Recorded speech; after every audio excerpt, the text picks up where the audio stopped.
This is the Tales of Yambo. Mein Name ist Yvonne Uwamahoro.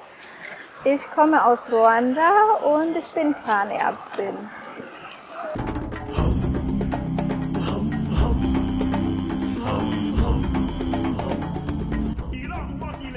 This is the Tales of Yambo.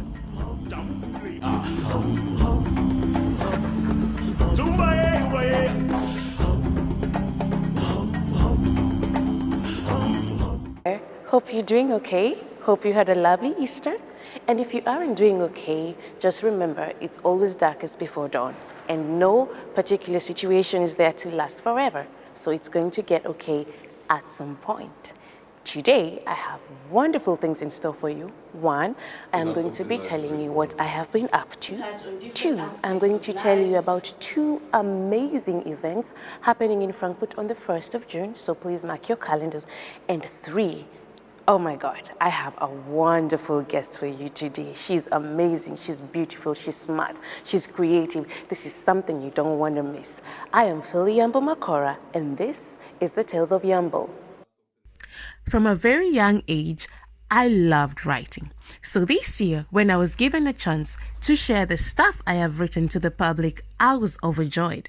This was made possible by a project called POM, Poets and Orators of Rhine-Main. The project was founded by Che Chidi, writer and musician who lives in Frankfurt. And it's basically a platform where writers come together and share their pieces of work.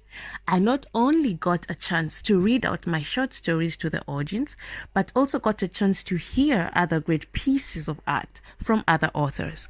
If you're interested with such events, you love literature, you love poetry, well, follow Che Chidi on Instagram and on Facebook under Poem Live, that is PORMLIVE, or just drop me a message and I can link you to him, and just like that, you can be part of his future literature projects.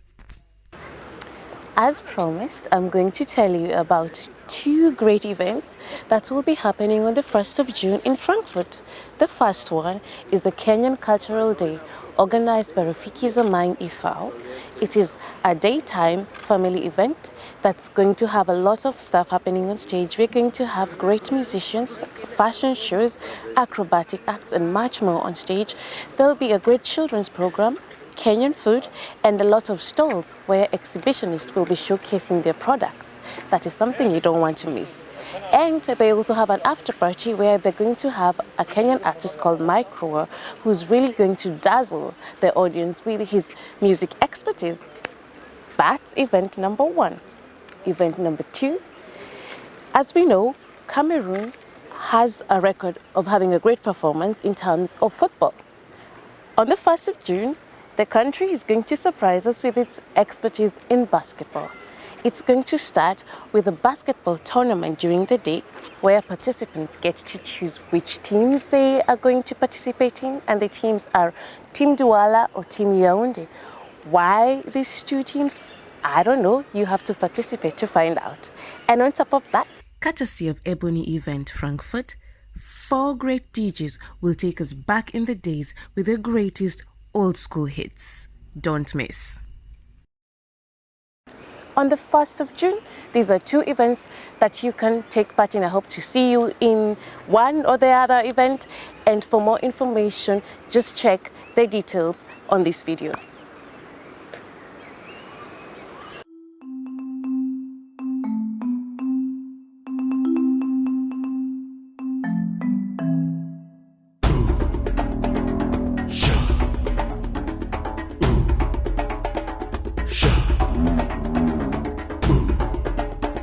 I am super excited to show you my guest for today, and I will let her introduce herself. Also Yvonne, hi! Hallo! Freut mich, dass es gut geklappt hat. Ja, danke für die Einladung. Dankeschön. Okay, dann erzähl mal was über dich. Wer bist du? Was magst du? Ja, ich heiße Yvonne Uwamahoro. Ich komme aus Rwanda. Ich wohne mittlerweile seit 14 Jahren in Deutschland und ich bin Zahnärztin. Oh, super! Ja. Und wie bist du an Deutschland gekommen? Also warum Deutschland und warum nicht Frankreich oder ein anderes Land? Ja, Also ich muss ehrlich sagen, nach Deutschland zu kommen war nicht meine Entscheidung, leider. Okay. Aha. Ich hätte mich wahrscheinlich anders entschieden. Es war so, dass mein Vater unbedingt wollte, dass ich nach Deutschland komme. Okay. Aber das war nicht meine Entscheidung, aber ich bin dankbar und ich finde es jetzt super, dass ich nach Deutschland gekommen bin. Ah, super. Und du hast hier dann studiert? Ja, ich habe hier studiert in Mainz. Ja. Ah, super. Ich habe auch in Mainz studiert. Sehr schön. Und warum Zahnmedizin? Auch Zahnmedizin war ein Zufall. Ich wollte Allgemeinmedizin studieren am Anfang, weil ich wollte allgemein mit Menschen zu tun haben und was Medizinisches machen. Aber Zahnmedizin kam als so eine Zufallsentscheidung, weil ich gedacht habe, wenn ich jetzt Zahnmedizin studiere, habe ich ein bisschen mehr Zeit, zwischendurch ein bisschen zu arbeiten. Ich dachte, Medizin ist einfach zu schwer, man hat zu wenig Zeit. Und ich habe mich einfach für Zahnmedizin entschieden, einfach so spontan. Ja. Hauptsache, es hat dir gut gefallen. Hauptsache Studium, Hauptsache was Medizinisches, aber es war spontan. Oh, das ist gut. Und also ich habe auch hier studiert und ich habe die Erfahrung gemacht, dass es nicht so leicht war, weil wir sind jetzt so weit von zu Hause sind und man hat sehr viele Schwierigkeiten. Ja. War es auch so bei dir? Ja, bei mir war es genauso schwer. Ich bin mit 19 nach Deutschland gekommen. Wie jeder, der nach Deutschland gekommen ist aus Afrika, man weiß, dass es gar nicht so einfach ist. Erstmal ein fremdes Land, die Sprache, es ist so viel neue Sachen und am Anfang es war sehr, sehr schwer. Die Familie ist weit weg, ich war ganz alleine hier. Das ist ganz, ganz schwer.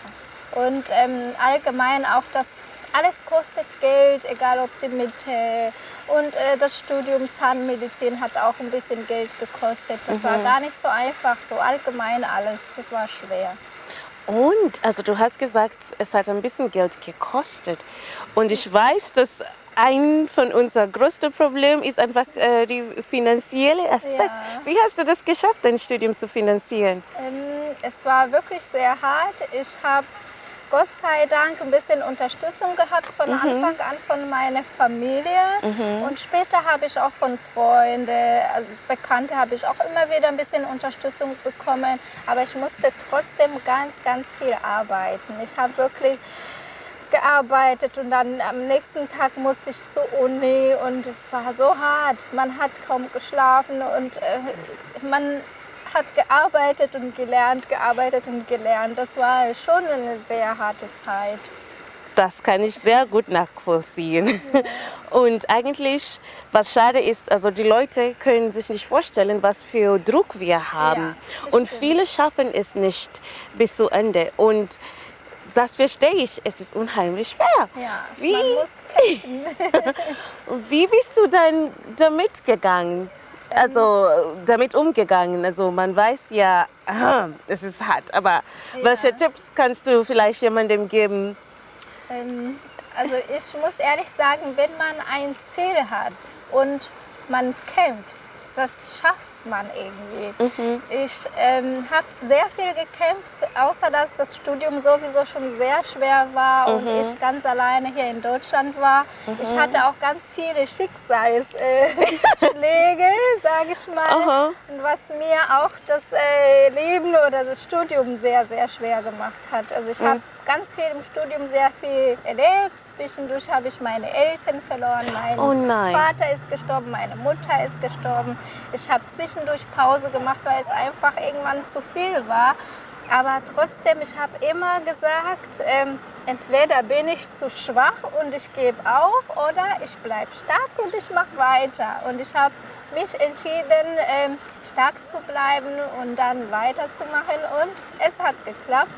Und ich kann sagen, ich bin schon stolz, dass es geklappt hat, obwohl es sehr schwer war. Also es ist nicht immer einfach, aber man sollte einfach nicht aufgeben, einfach kämpfen und weitermachen und es klappt.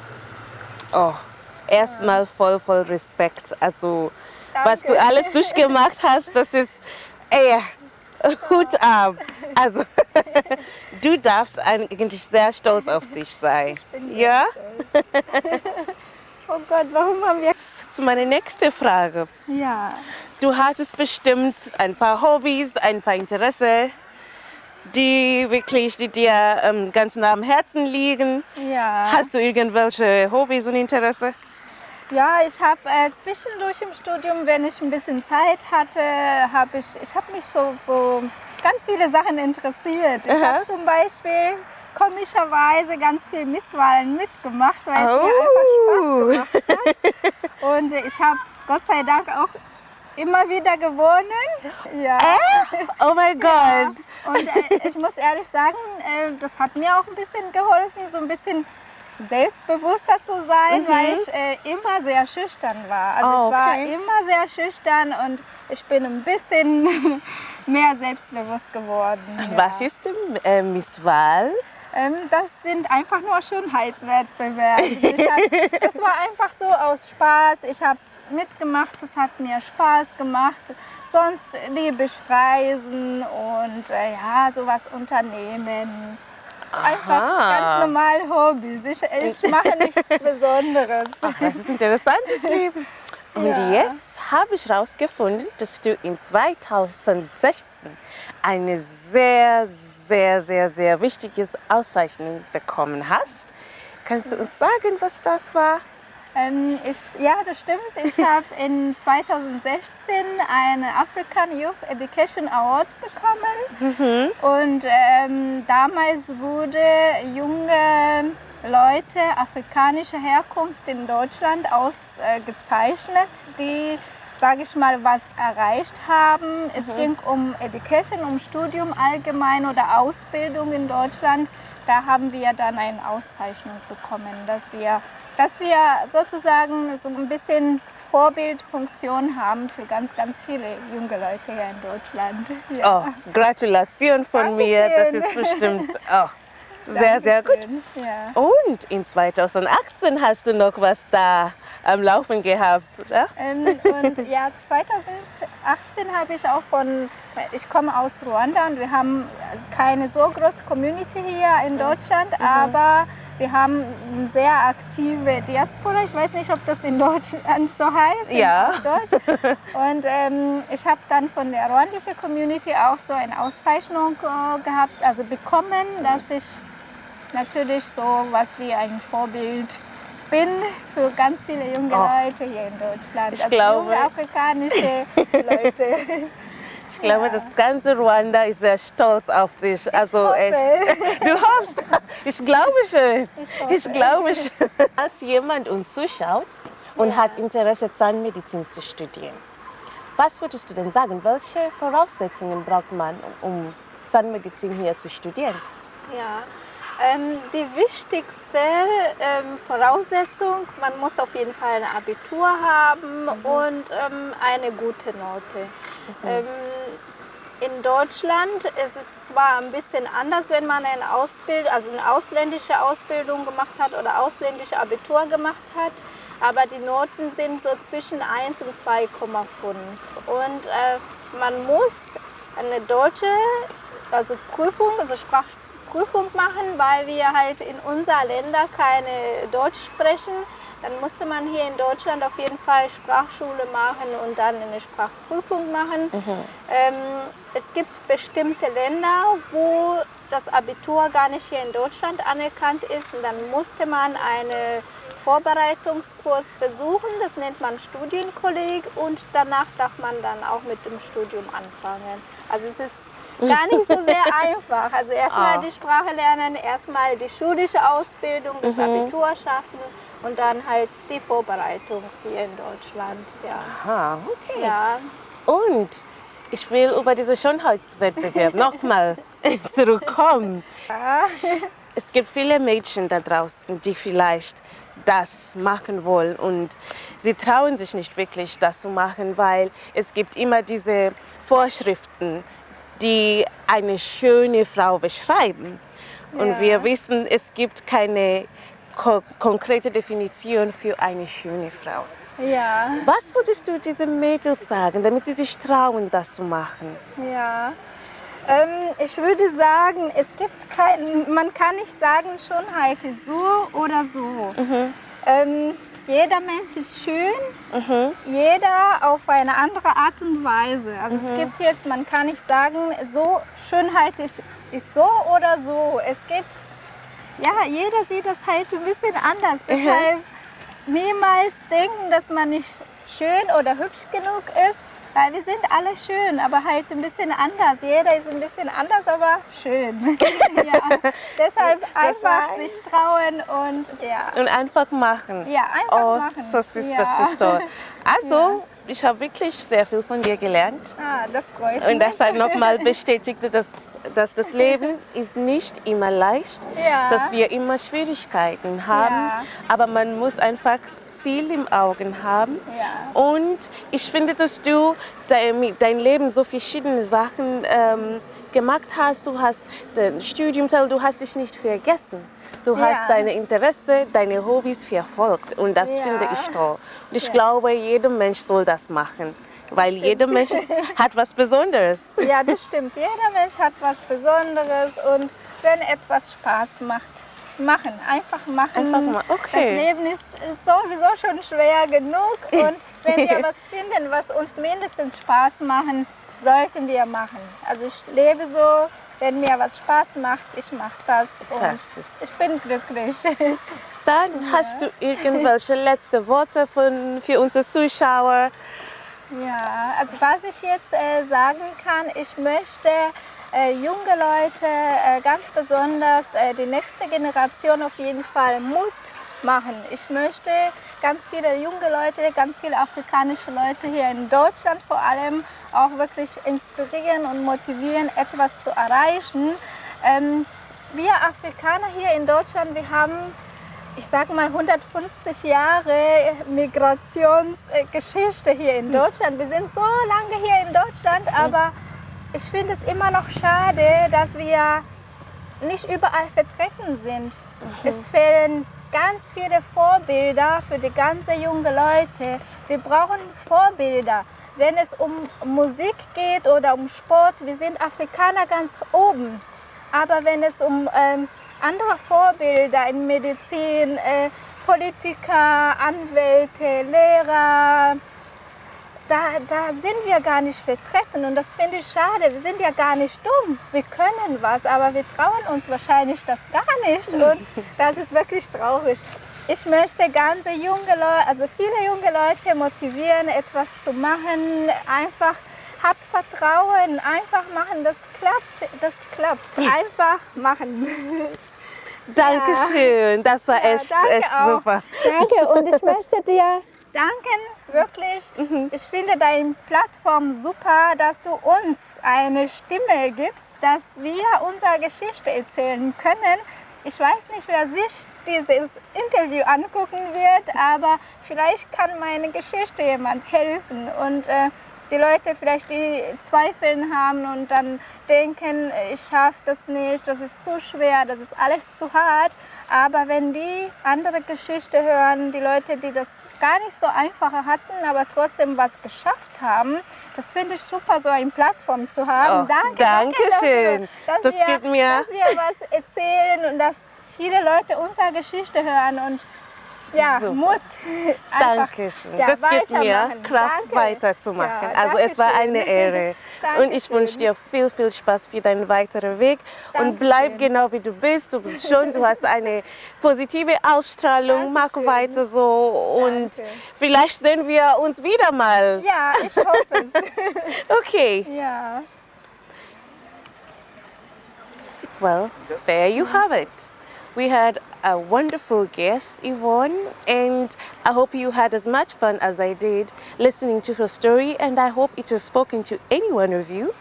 And definitely, everybody is special. You have something great inside you, and it doesn't have to be singing, dancing. You could be a good listener. Or you could be somebody who's great at solving conflicts. You could be just somebody who makes people happy when you walk in a room. Everybody is given a special gift. Use it. Life is short. Hope to see you next time when I bring you new guests. I am Yvonne Uwamahoro, and this is the Tales of Yumbo.